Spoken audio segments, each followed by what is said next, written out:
Our next application are for the knee collateral ligaments, so either medial or lateral.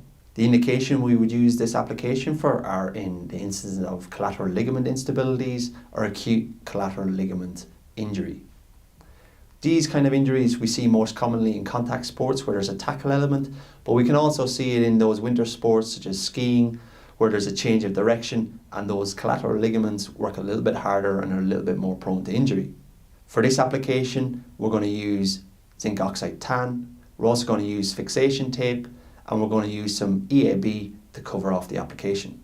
From a pre-screening perspective, again, we'll have developed our clinical picture from our assessment, but we may also want to use ligament instability testing or a single leg squat, for example, to measure the level of instability during function. For athlete position, my preference is to have the athlete perched on the end of a massage table, feet on the ground with the knee slightly flexed to about 10-15 degrees. For this application, we're going to use two anchors, one on the quad and one on the calf. We're going to use fixation tape as a primary base of these anchors. We apply the first fixation tape anchor just above the knee on the quadriceps, about 5 centimeters from the top of the patella. The second anchor we're going to apply approximately 5 centimeters below the inferior pole of the patella and avoiding the head of the fibula, also using fixation tape.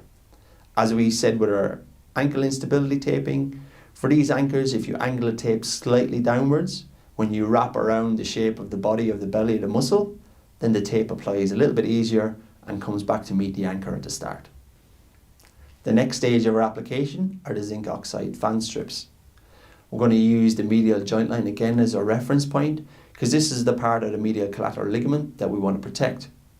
Our first strip with zinc oxide we apply from posterior to anterior, from the upper to lower anchors, fanning across the center of that joint line.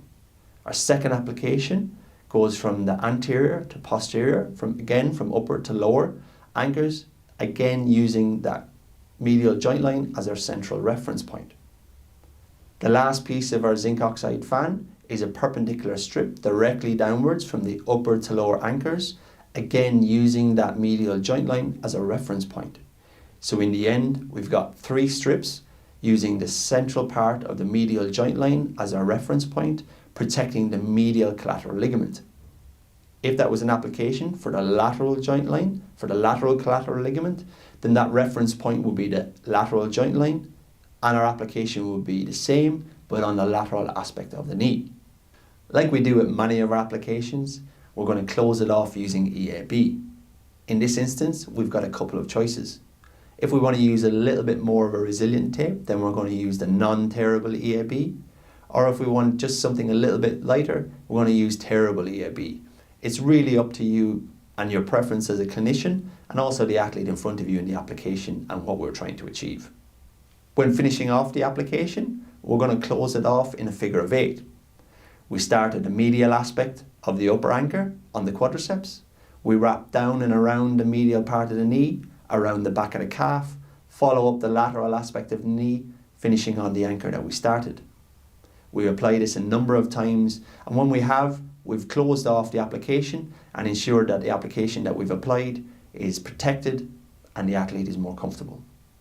Like we do with all of our applications, we want to test how the athlete feels with it in place.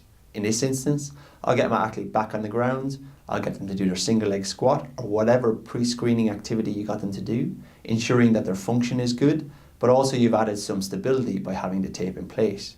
If the athlete is happy and you're happy, then they're ready to go.